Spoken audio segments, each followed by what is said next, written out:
Hi, everybody. Welcome to the QB School, your home for the highest level of football analysis available anywhere. I'm JT O'Sullivan. Today, we're looking at Patrick Mahomes and the Chiefs versus the Patriots, Part 1, Week 6 of the NFL season. This was a great Sunday night football game. Lots of good stuff to learn from. Really a great opportunity for us to see what kind of adjustments we can expect in the AFC Championship game. Mahomes made a great bunch of plays in this game, but he also made some mistakes, and he did some things that we probably think he's learned from since early on in the season. Right here, this interception is a good opportunity to kind of describe what I'm talking about. Great opportunity for us to see exactly what they were trying to do in game here against the Patriots, how they made adjustments to get Tyreek Hill the ball down the field later in the game, and then what we can expect from the Patriots moving forward. So this is just what Mahomes does. He gets outside the pocket. He makes plays. I think he probably surprised the Patriots with his ability. Now, he's taking some chances, and he gets intercepted, puts the ball at risk a number of times in this game. But that's just what he does. He's proven that he can do this consistently and make plays, and the Chiefs believe in him. And those guys extend their plays and make plays for him down the field. But the Patriots are going to have a plan. They're not going to let him just get flushed to the right and make play after play after play like he did in this game and like he's done all season. So they're going to find a way to try to either make him beat him from the pocket, pressure him, keep him in the pocket, contain him, make him get to his left. But again, eventually the Chiefs started realizing that Tyreek Hill could just outrun the coverage. They created opportunities for him to keep doing it. This was a really fun game to watch. This is the play that basically made it 40-40, gave them a chance to win it late in the fourth quarter. Hopefully this AFC Championship game lives up to the hype, but this was a great round one, and there's all sorts of really good stuff to learn from a quarterback perspective, whether it's reads, eye discipline, decision-making, all sorts of good stuff where we're going to examine. But I love the in-game adjustments that happened in this. And this is just week 6, so we're going to look for even more in-depth, nuanced stuff, be able to prepare for this weekend in the conference championship game. But again, he's just out running and out throwing coverage. So they're going to keep finding ways to get this dude who's ridiculously fast, balls on the edge. But I'm excited. Hopefully y'all enjoy the nuanced detail that we go into. Do probably, 10-ish plays, all of the really exciting things from this first round. So all sorts of good stuff to learn from. This is the QB School. Let's see what we can get done.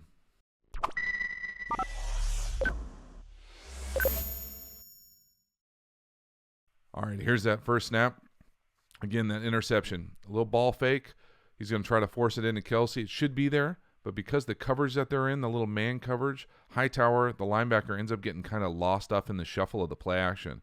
And because of that, Mahomes doesn't really see him. What I mean by that is, here's Hightower right here defensively. Now, he's got the back one-on-one here.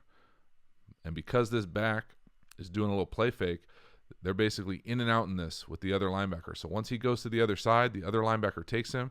Hightower is then able to be free and kind of float in the middle. Here's Kelce, where the ball's going on this little over. But then the thing to pay attention to, I thought watching the film, was again, they do this a number of times, but they end up having these runners across the field versus middle field closed, which is right here, one free safety in the middle of the field, that they end up getting back to. Because they can't get home to Mahomes, he's able to get out the pocket. They end up getting these stretch throws for touchdowns multiple times later in the game. So good opportunity for Mahomes to learn here. He loses them a little bit, exactly what's going on in man coverage when you have these type of play fakes. You don't know who's going to come out necessarily covering the back. So what I mean by that is both those linebackers have him. He goes out to the right. Hightower's then free, and Mahomes never sees him. So again, here he comes on the over. Now he's there for sure. But because he's coming out of here and falling into this, he never sees him on this throw. And you can see his eyes. He's surprised by it. But then the thing to pay attention to is this spacing. And it's the same thing their coaches were paying attention to looking at the pictures from this play. All sorts of big-time space that they are able to exploit later in the game. So, again, nice play by them. He's gonna force you to make plays as a defense, and he's going to give you opportunities to make plays on the ball. But you still have to be able to make them. And that's a really great play by Hightower. That's a fastball coming in. Surprise him. You can see here, watch the fake. Watch the two linebackers sort him out. So, again, here it is. Here's the back. He's going to come on a little fake. Both these guys, they're going in and out man coverage. So when he comes out on this side, he's going to run with him, which is going to free him up. But he's going to be over here because of the play fake. He's coming up for the run. He's then able to turn, and here's Kelce coming across on this over. He never sees him. But then the thing to pay attention to, again, on the backside, more space on the backside that they come back and exploit later in the game. So all sorts of little in-game adjustments. You see him make that throw. He never sees him. But again, really nice play. Fastball. You don't see a lot of linebackers who have those type of ball skills to be able to make that play consistently. But again, he bounces right back. I love that element of it too. They're so explosive. It doesn't matter. You turn the ball over once inside the red zone. That's basically a free 7 plays or a free 7 points to the Patriots, or at least 3. Here's another one. This is just him getting out to the right, making a play down the field. Really dangerous throw, in my opinion. But, who the heck am I to tell him not to do it? He makes these plays all the time. I think the thing that's fascinating about this for me is that this throw might have been open if you get there on time. I'm not sure exactly where his eyes were. But again, pretty unique cover 2 outside release here. Normally you won't see a corner get beat. Looks like right there, if he just gaps him and runs, the safety's not in a position to get back there and be the half-field defender. Regardless, he's coming in running a deep in right here. This little hook defender right here probably gets too much depth to make that in throw on timing. You get it down right here. This is a concept a lot of teams have where basically in, shallow, little flat check down, kind of an extended triangle. Talk about all the time on this for your reads. But again, he doesn't like it. But because of whatever they're doing scheme-wise, they're not worried about him getting out of the pocket. He's able to get out the pocket, make plays down the field. I'm convinced that the Patriots are going to have some sort of scheme to either pressure him from the right and make him get out to his left more consistently, or really try to heat him up and keep him in the pocket. And it's not that he can't beat him from the pocket. It's he can beat him from the pocket when he can step up and see things clearly. But if you heat him up, I think it's going to be a different type of challenge where he has to get the ball out of his hands before he wants to. Not necessarily able to scramble, create plays on the edge, see the throw before he makes it, those type of things, as more of knowing where the ball has to go before the pressure even really gets to him. I hope that makes sense. It's just a different, whatever the plan is right here, there's no plan to keep him in the pocket on the right. He's able to get outside. Now that's a dangerous throw, but he makes that play all the time. Now he throws a pick on it later, similar play, but again, he makes that play more consistently than he doesn't. Here's a play, 3rd and 15. This is, again, getting to that across the field, outrunning the zone coverage. So Hills, again, he's the number 3 guy. What they end up doing, it's a little distorted because of the down and distance and time. I think this is right before halftime. But again, Tyreek Hill's the number 3 to the field down here. What I mean by the field is the wide side. So he's right here, number 3 receiver. 1, 2, 3. So he's going to come up and just run this across the field. You're going to get a little in right behind him. And because they're in, I think, middle field closed zone, so 3 deep zone, right here, this linebacker is going to come in kind of like a 3 weak. And because it's down the field so far, it really stretches this defense. So these guys are stretched, and then Mahomes has the capacity to get outside the pocket and make these type of throws with his eyes down the field. Not even see them, but decide that he can make it and make it consistently. That's the thing that I think kind of shocked the Patriots a little bit. He's able to do this consistently, get out the pocket and rip that thing, almost 30 yards down the field going to his left. Really just a really impressive play, both the fact that he can see it and the fact that they started getting to this area of the field, this space with what they were trying to do. And again, they're rushing 3. That's fine. Give him multiple looks. I'm sure they'll give him multiple looks, but they're going to have to find a way to keep him in the pocket. You see that defensive end falling inside a little bit. You got to be able to keep that contained and squeeze him as opposed to letting him get out. He wants to get out. He's more comfortable almost, it feels like, on the edge. Put this play in there just because I thought this was such a ridiculously impressive throw. This is just same series right before half. Cheetah down here. Tyreek Hill, just an absolute laser speed out right here. And Mahomes, watch his eyes. He's looking to the left. 3, no hitch, and just rips a strike. Just really impressive. I mean, I don't know how guys do this. It's not even normally how I would make this throw is keeping my eyes down the middle of the field, knowing I was going to the right. He's almost looks like he's reading to the left. We'll be able to see it from the left, from the tight. But watch his eyes. He to me looks like he's actually looking to the left, like if something's open, he's going to throw it. Normally, guys would just keep their eyes down the middle of the field. So what I mean by that is really watch his eyes. When he drops back, it looks like he's looking this way, where most guys would just keep their eyes straight when they take this 3-step drop and then just know that you've got the matchup you want and rip the out. But it looks like he's actually looking to the left, which is just crazy to me. But all sorts of good stuff. Watch his eyes right here. This is the little nuanced stuff that I'm talking about that we can really dive into in the quarterback. So he's looking left, whether it's hot or what, but he's able to then come back, take 3, and rip a strike to one of the fastest dudes in the league. And right there, they know they're just going to feed that dude all day. So again, this is the interception, I think, where he gets out to the right. And for whatever reason, this is what happens. You get outside. Now guys are pulling on you, tugging on you, and that throw that you make all the time is a lot more difficult when someone's pulling at you and he's a 300-pounder and the ball doesn't go exactly where you want. So just this little decision-making thing to know when you're in the grass, when you're totally free outside the pocket. I think he has a knack for it. I think he just gets exposed right here. And so again, throwing interceptions when you're backed up or when you're in the red zone, all sorts of trouble. But right there, that's what I'm talking about. Squeezing him, getting him in the grasp, and then you throw a dangerous throw and they get an interception. So again, just those things to pay attention to, the difference of how they're going to attack him when he drops back. They're going to try to squeeze him. They're going to try to pressure him. They're going to try to not let him get to his right. What are they going to do? And then I put this on there. This is just a ridiculous play. Long touchdown to Kareem Hunt. I know he's not there for the round 2, but again, he's right here. He's just going to run a wide and stay in bounds and just outrun this. And the corner has no chance. He's just not used to seeing this because it's no one else in the league is really doing it. Getting out to his right, again, buying time, out throwing the coverage. These are all the themes that we keep saying that kept happening in this game that just are Mahomes specials. So no, can't get it to Hill. Outside the pocket, no one's containing him to the right. He's to be able to get outside, extend the coverage, and just out-throw the coverage.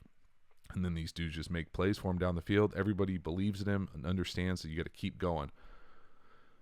And then I love the fact at the end of this play, it's pretty funny. All the old Patriots out there look like we lost the Revolutionary War. Just bummer all over all their faces. But right here, that's just a huge throw, big time outside the pocket. Look at those guys. Sad, but big time play. Really, I mean, he just keeps doing it. So they have to have a plan to keep him in the pocket, not let him get to his right if he gets out of it, and then if not, make it more difficult on those guys down the field for him. Put this in there just because this is an old school West Coast. Andy Reid coming out. This is like 1980s West Coast offense. X shallow cross. Here's the X receiver coming across. Tight end right over the ball, the original rub play. So you're going to see if this is man coverage and this guy runs. If he actually bubbles this is going to be just easy. This is a handoff to this. 1, tight end is 2. Then usually have the back coming across right here for a check down. There's that little triangle again we talk about, old school. It's usually a little wheel and a post up here. Never really get the ball out to, but I just love the design, keeping it simple, finding easy ways to get completions. Watch that corner bubble over the tight end. You know you got it. Easy. Got no chance. 5, get it out. No hitch. Right on him. It's a handoff. Punt return right. He misses that tackle. Got a chance to get inside the 10. So really nice design. Great execution. Keeping it simple. You find ways to let him get easy completions from the pocket. Not everything needs to be a chunk, down the field, making magic happen. But right here, really easy, old school West Coast play. I thought easy ways to be able to get completions down the field, get it out of his hand, not having to take hits or chances with the ball. And then this is just arena football, in my opinion. This is, again, finding that space across the field. Tyreek Hill, number 3 here, coming across, just outrunning everything to the other side. The middle field close player right here, he has no chance to make this play. Where he's at on this hash, with where the ball is on the other hash, got no chance to come across. And then this is the other thing that I'm going to look for adjustments. This week, or in the AFC Championship game, I really think that they're going to try to get hands on him and get creative double teams out of this. Combo coverages is what they call it. But they're not just going to let him just run free. He's just simply too fast. They had no answer for it. They got exposed on the back end multiple times. So they're going to find ways to get hands on him, make life more difficult. Even if it's losing that defensive end right there, taking the edge off his speed down the field, they're not going to let him run without getting bumped because no one can cover him. So they learned it the hard way in this game. They were fortunate enough to get away with a win. But still, and then this is just a really great throw too. He throws fastballs. Obviously, he's got a great arm Obviously able to get outside the pocket, throw on the run, but this is just touch from the pocket. This dude is a burner too. This is not an easy throw. He makes it look easy, but that is just a beautifully timed, paced ball. Again, I see the Patriots over there. All sorts of fun stuff. And then here's another play I really like. This little shift in. They're trying to basically run a double pick here for Hunt from the backfield. Now the touchdown ends up going to Hill again. But the ball, the intent of this ball is right here. He's going to try to come through. Let me clear this. This is the first read. He's going to try to sneak through here and just run a flat out here. And the number 1 and the number 2 receivers are coming in trying to get picks. Pick, and then Tyreek Hill, where the ball ends up going, is just going to run a corner. And it ends up being almost a front pylon corner. But the read is 1 to the flat. If it's not there because the double picks don't work, 2 to the corner. And they do a great job pass protection-wise here. But this is beautiful execution, beautiful design. Really loved it. Again, watch him hunt. Running back comes across. No to that. Yes to the corner. Outruns him. Again, speed, turbo. They have no chance. They have no answer. Getting exposed again on the back end. So again, even though they tried right here to get hands on Hunt, they need to even be more committed to it. Not Hunt, sorry, Hill. They try to get rubs on him. He doesn't get a free release, but he's still able to just outrun people. Now, you got to get your hands on him. They try, but he's able to get through. And then just beautiful execution. Again, nice touch ball, but they know exactly what they're trying to do on offense. He's looking for ways for Hill to be creative and fast down the field. And then this is the one that tied the game up 40-40 right within the last 4 minutes of the game, I think. Hill, again, free access, just running away from people. And then I've actually never seen a middle field player, this deep safety, just get turned like a top. So again, when I'm talking about free access, Hill's the number 2 down here to the field. So he's right here. Free access. What I mean by that is no one's bumping him. He's just running across. And then this middle field player, the deep free safety, he ends up turning his hips this way. So he's looking this way. Well, Hill's still running the other way. Fast. So when he turns his hips again to get back, he's even further behind it. And the ball's a little bit behind him, so it ends up stopping him, and it makes him take a kind of bizarre wrong angle. So he's then able to just turbo again away from him. So pretty wild, beautiful hookup. Again, they're going to have a plan to not let him do this down the field like this. I don't care what it is. You can't let this guy run, and he's got all sorts of open space. He's open space by 10 yards, a radius of 10 yards down the field with the game on the line, essentially 40-40 at this point. But it was a really fun game to watch. I love the adjustments. I love the Chiefs finding something that worked, exposing it. I don't think they're going to be able to get away with the exact same plan, obviously, this time around. But again, he is making big-time plays all over the place. Patrick Mahomes is so fun to watch. Hill is so fast. They do so many really fun, innovative things on offense. Looking forward to a great game this weekend. Hopefully there's a little things that y'all learned, nuance, detail about playing, what Mahomes is doing on offense, what the Chiefs are trying to do, the kind of adjustments that we can expect from the Patriots. It'll be fun to see what exactly happens this weekend. Let me know what you thought about the video. Please get engaged. Give the channel a subscription if you haven't already. I really appreciate it. Thanks so much for watching.